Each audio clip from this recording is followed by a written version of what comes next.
नमस्कार बच्चों। 10वीं क्लास में अपन पढ़ रहे थे समांतर श्रेणी। इसमें अपन ने सूत्रों को बनाना सीखा था कि A1, A2, A3, A4 ऐसे करते करते an तक के सूत्र अपन कैसे बनाते हैं। और फिर अपन ने एक D सार्व अंतर का भी अपन ने एक सूत्र सीखा था। D का सूत्र होता है D बराबर A2 माइनस A1। A बराबर A का मतलब क्या होता है, पहला पद। D का मतलब क्या होता है, सार्व अंतर। N का मतलब होता है पदों की संख्या। अपन ने पिछले वीडियो में सारे फॉर्मूले बनाने सीखे थे और D का फॉर्मूला सीखा था। अब अपन बात करते हैं प्रश्नों की। तो पेश है आपके सामने पहला सवाल। निम्नलिखित समांतर श्रेणी के लिए प्रथम पद A एवं सार्व अंतर D ज्ञात कीजिए। आपको क्या ज्ञात करना है, एक तो प्रथम पद A ज्ञात करना है और उसके बाद में सार्व अंतर D ज्ञात करना है। प्रथम पद, सबसे पहले अपन को क्या ज्ञात करना है, प्रथम पद A। बच्चों जो सबसे पहले आया है वही क्या है, पहला पद है। वही क्या है, प्रथम पद है। किसी भी समांतर श्रेणी में प्रथम पद क्या होता है, जो पहले आता है। तो यहाँ पहले क्या आया है, 6 आया है। तो पहला पद क्या हो गया, 6 हो गया। बहुत आसान सवाल है ये तो। फिर क्या बताना है, सार्व अंतर बताना है। सार्व अंतर को किससे लिखते हैं, D से लिखते हैं। और D का फॉर्मूला क्या होता है, अपन जानते हैं A2 माइनस A1 होता है। A2 तो दूसरा पद और A1 पहला पद। तो इसमें दूसरा पद क्या है, 9 है। और माइनस A1 यानी कि पहला पद क्या है, 6 है ना। और 9 में से 6 घटाते हैं तो कितना बचता है, 3 बचता है। ये क्या आ गया, सार्व अंतर। अपने को इस सवाल में दो चीज़ बतानी थी, एक तो पहला पद और दूसरा सार्व अंतर। पहला पद जो पहले आता है वही होता है। सार्व अंतर A2 माइनस A1 से निकाल लेंगे, यानी कि दूसरे पद में से पहला पद माइनस करके निकाल लेंगे। इसी प्रकार यहाँ भी बच्चों आप लोगों को क्या बताना है, सबसे पहले बताना है प्रथम पद यानी कि A का मान। तो प्रथम पद जो पहले आया है, पहले क्या आया है, -7 आया है। वेरी गुड, आपने तो बता दिया। फिर क्या बताना है, सार्व अंतर। सार्व अंतर को किससे लिखते हैं, D से लिखते हैं। D का फॉर्मूला होता है A2 माइनस A1। A2 कितना है, -9। फिर माइनस A1 कितना है, -7। ये लो। फिर कैलकुलेशन है, -9 ऐसे का ऐसा, और यहाँ दो निशान एक पास में आ गए ना, माइनस माइनस क्या हो जाएगा, प्लस हो जाएगा। और ये 7, माइनस के 9 और प्लस के 7 क्या करना पड़ेगा, दोनों निशान अलग अलग हैं, घटाना पड़ेगा ना। तो घटा दो, 9 में से 7 घटाएंगे तो कितना बचेगा, 2। निशान किसका आएगा, बड़ी संख्या का। तो बड़ी संख्या के पहले कौन सा है, माइनस का निशान है। ये लो। इसी प्रकार इसमें भी ऐसा ही करना है। तो बताओ, फटाफट बताओ, देखिए जल्दी से बताओ, प्रथम पद क्या है, इसमें क्या दिया हुआ है, प्रथम पद जो सबसे पहले दिया हुआ है 3/2, यही है प्रथम पद। फिर क्या निकालना है, इसमें सार्व अंतर निकालना है। तो सार्व अंतर का फॉर्मूला D बराबर क्या होता है, A2 माइनस A1 होता है। A2 का मान कितना है, दूसरे नंबर पे क्या आया है, 1/2, माइनस A1 का मान कितना है, 3/2। अब इसको कैसे सरल करेंगे, ये कौन सी भिन्न है, ये है समान हर वाली भिन्न। कौन सी भिन्न है, समान हर वाली भिन्न। ऐसी भिन्न जिसके हर क्या है, समान है। यहाँ भी 2, यहाँ भी 2, तो नीचे भी क्या आ जाएगा, यहाँ एलसीएम भी क्या आ जाएगा, 2 ही आ जाएगा। और ऊपर वाली संख्या भी ऐसी की ऐसी आ जाएगी। ये लो, ठीक है। एक प्लस की संख्या एक माइनस की है तो घटानी पड़ेगी। 3 में से 1 गया तो 2। और देखो बड़ी संख्या के पहले कौन सा निशान है, माइनस का। बटे में भी कितना, 2। -2 में 2 का भाग कितनी बार जाता है, 1 बार जाता है। तो बच्चों 3 सवाल मैंने किए हैं, 4 सवाल आप लोगों को करने हैं। बिल्कुल ऐसे ही करने हैं जैसे कि इस सवाल की बात करें। तो इस सवाल में बताओ, देखिए प्रथम पद क्या है, सबसे पहले क्या आया है, 1 आया, तो प्रथम पद क्या हो गया, 1 ही हो गया। फिर क्या बताना है, सार्व अंतर। तो सार्व अंतर कैसे बताएंगे, A2 माइनस A1 से, यानी कि इसमें से क्या माइनस करना है, ये वाला पद माइनस करना है, ये आ जाएगा। ऐसे ही आपको बाकी के सारे भी करने हैं। अब देखते हैं सवाल नंबर 2। तो आगे देखते हैं अपन सवाल नंबर 2।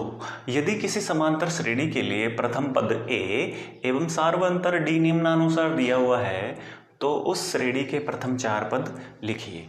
अपने को क्या दिया हुआ है सवाल में इस बार, अपने को पहला पद ए दे दिया और सार्वंतर डी दे दिया, और अपने से क्या बोल रहा है कि वो समांतर श्रेणी जो है ना उसके कितने पद निकालने हैं, 4 पद निकालने हैं। 4 पद कौन कौन से, पहले 4 पद, प्रथम 4 पद, यानी कि पहला, दूसरा, तीसरा और चौथा पद निकालना है। तो सबसे पहले बात करते हैं प्रथम पद की या पहले पद की। प्रथम पद को A1 से लिखते हैं।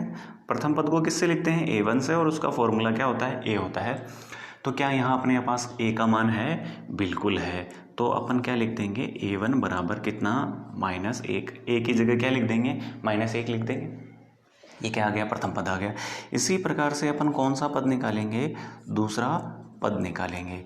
दूसरे पद को A2 से लिखते हैं।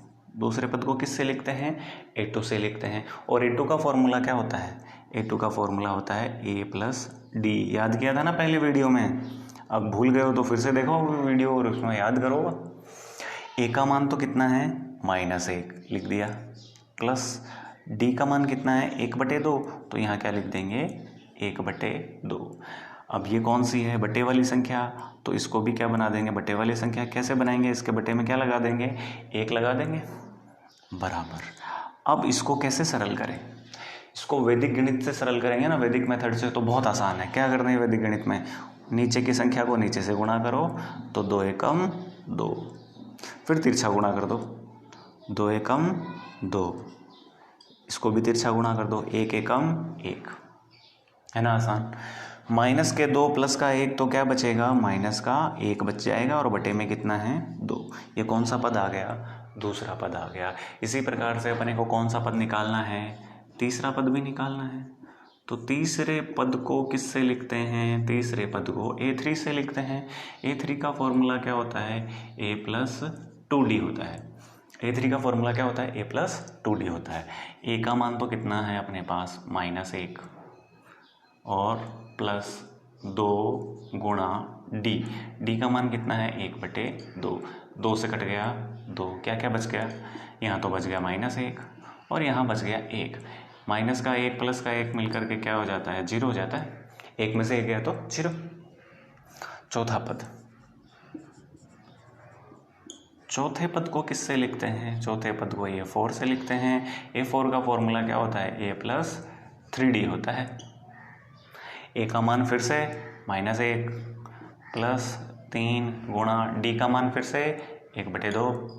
कटता है क्या, नहीं कटता, तो क्या कर देंगे, गुणा कर देंगे, करो 3 एकम 3, बटे में तो 2 रहेगा ही। अब फिर से ये वही सवाल हो गया कि ये तो बटे वाली है, ये बिना बटे वाली है, तो इसके बटे में क्या लगा देंगे, 1। दोनों एक जैसी संख्याएं हो गई। अब इनको क्या कर देंगे, लघुत्तम। कैसे, वैदिक गणित से सरल करेंगे। हर को हर से गुणा करो, 2 एकम 2, फिर तिरछा गुणा कर दो, 2 एकम 2 + 3 एकम 3, है ना। प्लस के 3 माइनस का 2, तो क्या बचेगा, प्लस का 1 बचेगा, और बटे में कितना आ जाएगा, 2 आ जाएगा।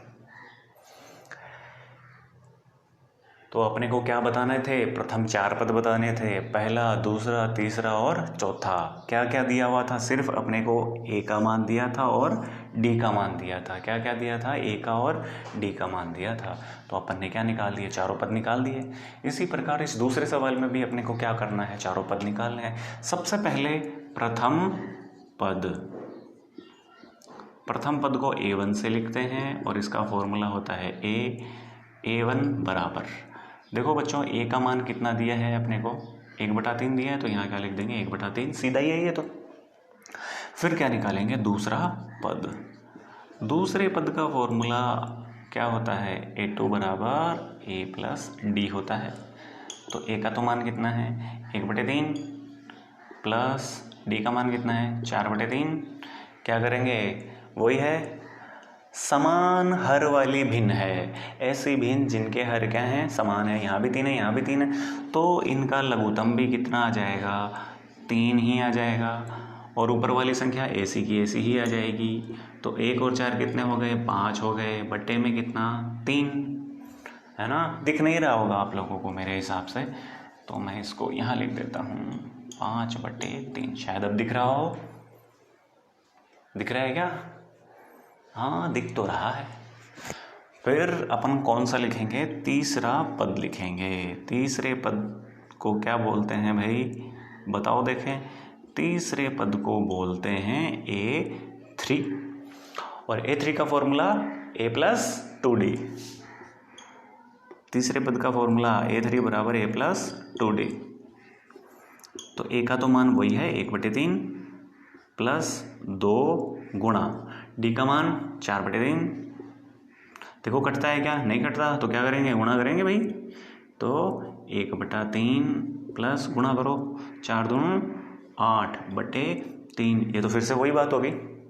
क्या बात हो गई, ये फिर से वही बात हो गई कि समान हर वाली भिन्न है, इसका भी हर 3 है, इसका भी हर 3 है। तो इसको कैसे सरल करेंगे, हर तो क्या आ जाएगा, 3 ही आ जाएगा, है ना। एलसीएम तो 3 ही आ जाएगा। ऊपर ऊपरली संख्या भी ऐसी कैसे आ जाएगी, 1 + 8 आ जाएगी। तो 1 और 8 कितने हो गए, 9/3। और 9 में 3 का भाग कितनी बार जाता है, 3 बार जाता है ना। इसी प्रकार से कौन सा पद निकालना है आपकी बार, अपने को चौथा पद निकालना है। चौथे पद को किससे लिखते हैं, A4 से लिखते हैं। A4 का फॉर्मूला बताओ देखें। A4 का फॉर्मूला होता है A+3D। क्या होता है, A+3D। तो A का मान 1/3 प्लस 3 गुणा D का मान कितना है, 4/3। ये लो 4/3। तो 1/3 प्लस गुणा कर देंगे, 4 × 12/3। देखो फिर से समान हर वाली भिन्न आ गई। तो क्या होगा, एलसीएम कितना आ जाएगा, 3 ही आ जाएगा। और ऊपर भी कैसे संख्या आ जाएगी, ऐसे कैसी आ जाएगी, 1 + 12। 12 और 1 कितने हो गए, 13/3। अगर अपन चाहें तो यहाँ इसको 3 से 3 को काट भी सकते हैं, फिर बटे में 1 लगा करके सोल्व कर सकते हैं, या आप सीधा भी कर सकते हैं, वो आपकी मर्जी है। तो अपन ने क्या पढ़ा बच्चों, पहला, दूसरा, तीसरा और चौथा पद निकालना सीखा है अपन ने, है ना। अगर अपने को सवाल में क्या दिया हो, A का और D का मान दिया हो, तो अपन क्या कर सकते हैं, कोई भी पद निकाल सकते हैं। तो अपन ने निकाल के देखा भी है, पहला पद भी निकलता है इन दोनों से, दूसरा भी निकलता है, तीसरा भी निकलता है, चौथा भी निकलता है, पांचवा, छठवां, किसी समांतर श्रेणी का कोई सा भी पद निकाल सकते हैं। लेकिन अपने को क्या पता होने चाहिए, फॉर्मूले पता होना चाहिए कि प्रथम पद A1 बराबर A होता है, A2 बराबर A+D होता है, A3 बराबर A+2D होता है, A4 बराबर A+3D होता है, A5 बराबर A+4D होता है। ये सारे फॉर्मूले अगर आपको पता है तो आप सारे सवाल कर सकते हो उसको। तो जो मेरा पहला वीडियो है वो बहुत काम का वीडियो है बच्चों। मैं आपको यही कहूँगा कि अगर आपको ये प्रश्नावली यूँ चुटकियों में सीखनी है तो वो सारे फॉर्मूले आपको बनाने आने चाहिए, है ना। तो फिर आपको कोई भी सवाल पूछ ले, आप यूँ कर सकते हो आसानी से। ठीक है बच्चों।